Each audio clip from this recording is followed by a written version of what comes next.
Hello students, good morning. आज की class में आप सभी का स्वागत है। आज की क्लास में हम पार्ट ऑफ सेंटेंसेस के अंतर्गत पार्ट ऑफ प्रेडिकेट का पार्ट 2 का अध्ययन करेंगे, जिसके अंतर्गत आज हम जानने का प्रयास करेंगे कि डायरेक्ट ऑब्जेक्ट और इनडायरेक्ट ऑब्जेक्ट क्या होते हैं। तो आइए अध्ययन करते हैं डायरेक्ट ऑब्जेक्ट। ऑब्जेक्ट जिसे हिंदी में हम कर्म कहते हैं, देखेंगे इसका definition. The object is the other part of the sentence that tells us about the what is being affected by the action of the subject। कह रहा ऑब्जेक्ट सेंटेंस का वह पार्ट है जो हमें यह बताता है कि सब्जेक्ट के कार्य के द्वारा कौन सी चीज प्रभावित होती है। अर्थात देखें, object is what ever is affected by the action और स्टेट ऑफ द सब्जेक्ट। यानी ऑब्जेक्ट वह चीज है जो सब्जेक्ट के कार्य या अवस्था के कारण प्रभावित होती है। देखेंगे कैसे, एग्जाम्पल के द्वारा। यहां पर हम एग्जाम्पल देखते हैं। एक, the farmer are ploughing the field. कह रहा है किसान खेत जोत रहा है। कह रहा है कि किसान खेत जोत रहा है। तो किसान है, क्रिया कर रहा है क्या, जोतने का, और वो जोताई से क्या प्रभावित हो रही है, खेत। तो ये द फील्ड है, ये क्या है, आपका ऑब्जेक्ट है। ठीक है। इसी तरह से देखेंगे, Ram reads a book. Ram एक किताब पढ़ता है। तो राम रीड्स, ये उसका क्रिया हो गया, ये सब्जेक्ट हो गया। अब क्या पढ़ता है, ए बुक। ये पढ़ने से क्या प्रभावित हो रहा है, किताब। तो ए बुक जो होगा, ये आपका क्या होगा, ऑब्जेक्ट कहलाएगा। इस तरह से याद रखेंगे कि ऑब्जेक्ट सेंटेंस का वह पार्ट होता है जो हमें यह बताता है कि सब्जेक्ट के क्रिया से कौन सी चीज प्रभावित होती है, या ऑब्जेक्ट वह पदार्थ है जो सब्जेक्ट के एक्शन या स्टेट यानी अवस्था से प्रभावित होती है। तो याद रखेंगे। इस प्रकार देखेंगे काइंड ऑफ सेंटेंसेस, यानी जो कर्म है के प्रकार क्या होते हैं। तो ऑब्जेक्ट देखेंगे दो प्रकार के होते हैं। एक को हम डायरेक्ट ऑब्जेक्ट कहते हैं, दूसरे को हम इनडायरेक्ट ऑब्जेक्ट कहते हैं। डायरेक्ट ऑब्जेक्ट को हम हिंदी में कहते हैं प्रत्यक्ष कर्म, और इनडायरेक्ट ऑब्जेक्ट को हम कहते हैं अप्रत्यक्ष कर्म। इस तरह से याद रखेंगे कि हमारे जो ऑब्जेक्ट होते हैं वो दो प्रकार के होते हैं। एक को हम डायरेक्ट ऑब्जेक्ट कहते हैं और दूसरे को इनडायरेक्ट ऑब्जेक्ट कहते हैं। इसका डिफिनेशन देखें, direct object are the person और thing that receives the action of the verb by the subject। कह रहा है वह व्यक्ति या वस्तु है जो सब्जेक्ट के द्वारा किए गए कार्य को डायरेक्टली क्या करता है, रिसीव करता है। और देखेंगे दूसरी पहचान हम कैसे उसको जानेंगे कि direct object answer the question what after the action verb. कह रहा है अगर हम वाक्य में एक्शन वर्ब जो क्रिया है, मुख्य क्रिया है, उसके बाद व्हाट लगाकर क्वेश्चन करें तो जो आंसर आएगा उसी को हम डायरेक्ट ऑब्जेक्ट कहते हैं। जैसे क्या होगा, देखेंगे सब्जेक्ट, उसके बाद क्या हो जाएगा आपका वर्ब, और प्लस व्हाट लगाएंगे तो जो यहाँ पे आंसर आएगा वह आपका डायरेक्ट ऑब्जेक्ट होगा। व्हाट भी लगा सकते हैं और हूं का भी प्रयोग करके आप डायरेक्ट ऑब्जेक्ट को प्राप्त कर सकते हैं। जैसे एग्जाम्पल में देखेंगे, ही हेल्प्ड सीता, उसने सीता की मदद की। तो यहाँ क्वेश्चन होगा उसने किसकी मदद की, उसने क्या किया, तो उसने सीता की मदद की। तो यहाँ पर सीता जो होगा वो क्या हो जाएगा, आपका ऑब्जेक्ट हो जाएगा। हेल्प जो है यह क्रिया है, इसलिए क्या हो जाएगा, आपका वर्ब हो जाएगा, और ये आपका तो सब्जेक्ट है। ठीक है। इस तरह देखेंगे, राम सैंग ए सॉन्ग, राम ने एक गीत गाया। तो राम सब्जेक्ट और सैंग क्या है, आपका वर्ब हो गया। और क्या इस क्रिया से क्या प्रभावित हो रहा है, एक गीत गाया जा रहा है, तो ये क्या हो जाएगा, आपका ऑब्जेक्ट हो जाएगा। उसी तरह से देखेंगे, my brother is writing a letter, मेरा भाई एक पत्र लिख रहा है। तो मेरा भाई क्या लिख रहा है, वर्ब क्या कर रहा है, राइटिंग कर रहा है, लिखने का काम, और उससे क्या प्रभावित हो रही है, लेटर, पत्र हो रहा है। तो ये भी क्या हो जाएगा, आपका ऑब्जेक्ट हो जाएगा। अब याद रखेंगे, जब किसी भी सेंटेंस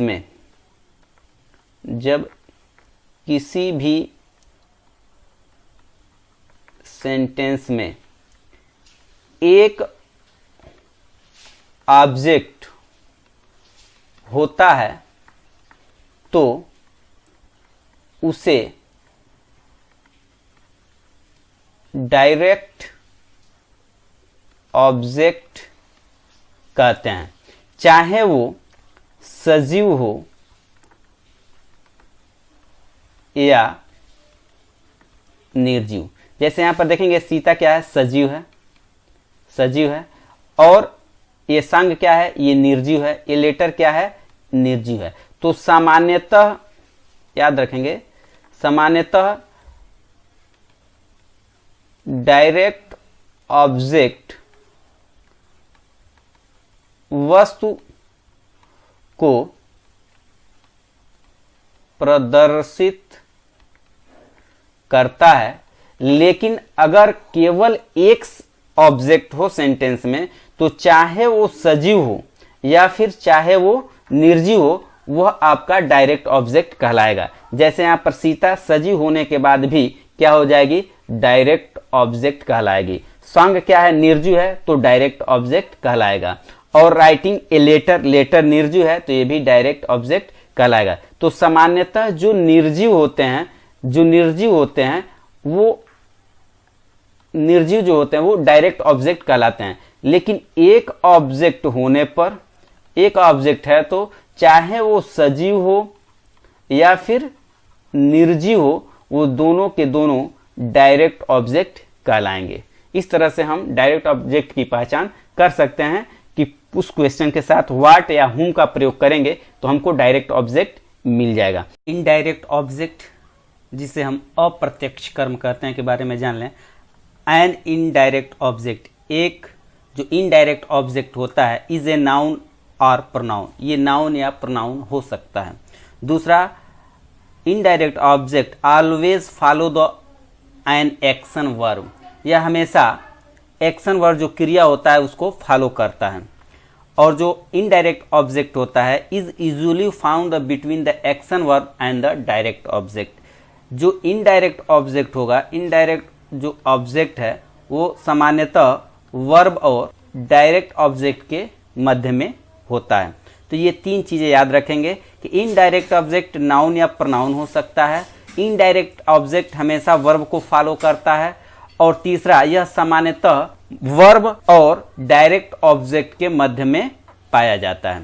ठीक है, यानी अगर देखेंगे तो सब्जेक्ट होगा, फिर आपका वर्ब होगा, उसके बाद इनडायरेक्ट ऑब्जेक्ट होगा, इनडायरेक्ट ऑब्जेक्ट होगा, फिर क्या आपका होगा, डायरेक्ट ऑब्जेक्ट होगा। स्ट्रक्चर कुछ इस प्रकार का होगा, सब्जेक्ट, वर्ब, इनडायरेक्ट ऑब्जेक्ट और डायरेक्ट ऑब्जेक्ट। यानी इनडायरेक्ट जो ऑब्जेक्ट होगा वह वर्ब और डायरेक्ट ऑब्जेक्ट के मध्य में होता है। और सामान्यतः याद रखेंगे, डायरेक्ट ऑब्जेक्ट जो होता है वह सजीव को प्रदर्शित करता है। ठीक है, सजीव को प्रदर्शित करता है।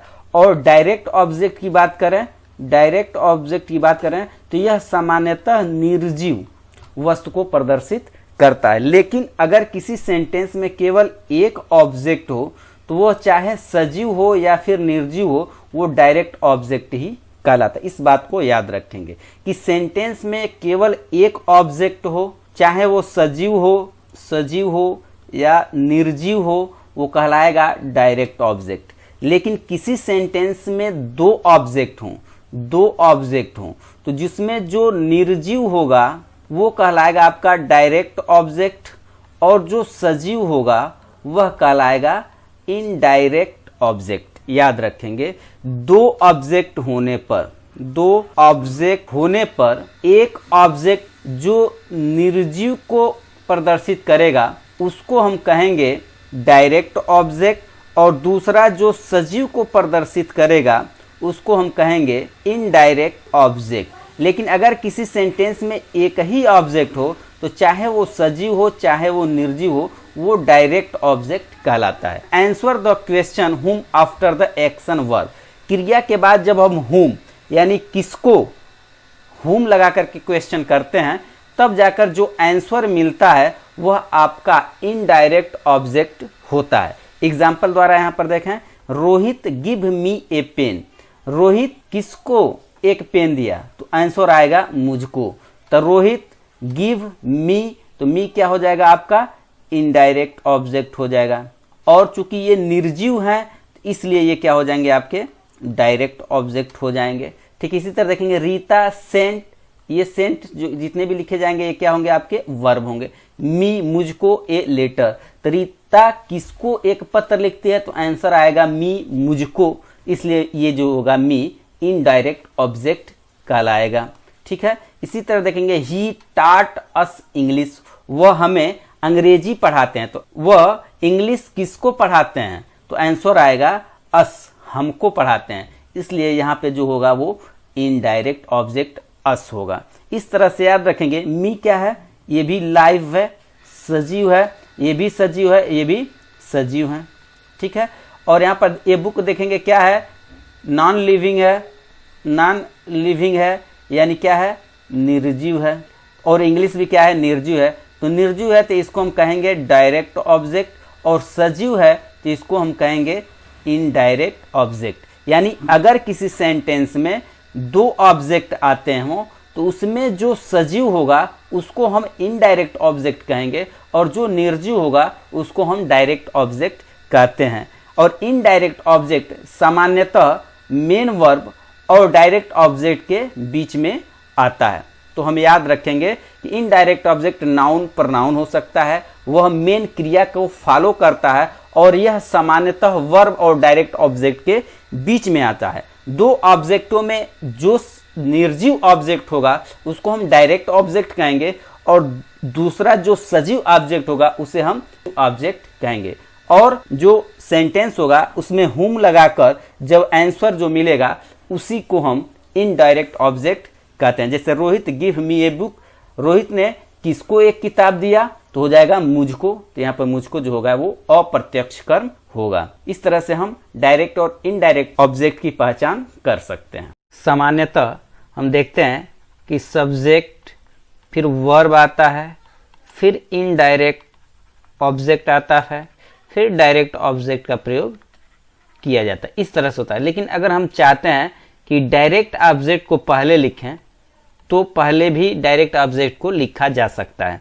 लेकिन जब हम subject plus verb plus direct object अगर पहले लिखेंगे, डायरेक्ट ऑब्जेक्ट पहले लिखेंगे, तब हम यहाँ पर टू या फार में जो उचित हो उस शब्द का प्रयोग करते हैं, उसके बाद हम इनडायरेक्ट ऑब्जेक्ट को लिखते हैं। जैसे यहाँ देखेंगे रीता सब्जेक्ट है, गिव वर्ब आ गया, और हिम क्या है, इनडायरेक्ट ऑब्जेक्ट है, और ये बुक क्या है, आपका ऑब्जेक्ट है। ये सिंपल ये वाला है। लेकिन अगर हम चाहते हैं कि बुक को पहले और हिम को बाद में करें, तो देखिए क्या करते हैं, रीता गेव ए बुक, और इस्तेमाल हम करेंगे टू प्रीपोजिशन का, और लिखेंगे Rita gave a book to him, Rita ने एक किताब उसको दिया। इसी तरह ये वाला example, he gave me a horse, उसने मुझे एक घोड़ा दिया। ठीक है, अब इसको अगर हम देखें, इस हॉर्स को पहले लाना है और मी को बाद में करना है, तो क्या करेंगे, he gave a horse, to का प्रयोग फिर से करेंगे और मी बाद में चला जाएगा। इस तरह से हम इस्तेमाल करेंगे सब्जेक्ट वर्ब डायरेक्ट ऑब्जेक्ट के बाद टू या फार में जो उचित हो उसको इस्तेमाल करेंगे, उसके बाद हम इनडायरेक्ट ऑब्जेक्ट का प्रयोग करेंगे। इसी तरह देखेंगे सी Seng a song for me, यहां पर देखेंगे सी क्या है, सब्जेक्ट है, सेंग क्या है, वर्ब है, और ये क्या है, आपका डायरेक्ट ऑब्जेक्ट है। उसके बाद क्या किया गया, फॉर का इस्तेमाल किया गया, फिर मी का प्रयोग किया गया। तो हम याद रखेंगे, अगर सब्जेक्ट के बाद वर्ब आता है और उसके बाद अगर डायरेक्ट ऑब्जेक्ट को पहले लिखना चाहते हैं तो डायरेक्ट ऑब्जेक्ट लिखेंगे, उसके बाद टू या फार में से जो उचित हो उसका इस्तेमाल करते हुए बाद में हम इनडायरेक्ट ऑब्जेक्ट का प्रयोग कर सकते हैं। तो इस तरह से हम डायरेक्ट ऑब्जेक्ट को पहले भी लिख सकते हैं, और डायरेक्ट ऑब्जेक्ट को अगर बाद में लिखेंगे, टू और फार को हम यहां से खत्म कर देंगे। इस तरह से डायरेक्ट ऑब्जेक्ट को पहले भी लिखा जा सकता है और बाद में भी, और इनडायरेक्ट को भी पहले और बाद में लिखा जा सकता है। लेकिन जब भी डायरेक्ट ऑब्जेक्ट को इनडायरेक्ट से पहले लिखेंगे तो टू और फार प्रीपोजिशन का प्रयोग करेंगे। आज की क्लास में हमने ये जाना कि डायरेक्ट ऑब्जेक्ट और इनडायरेक्ट ऑब्जेक्ट क्या होते हैं। नेक्स्ट क्लास में नेक्स्ट टॉपिक के साथ मिलेंगे, तब तक के लिए गुड बाय।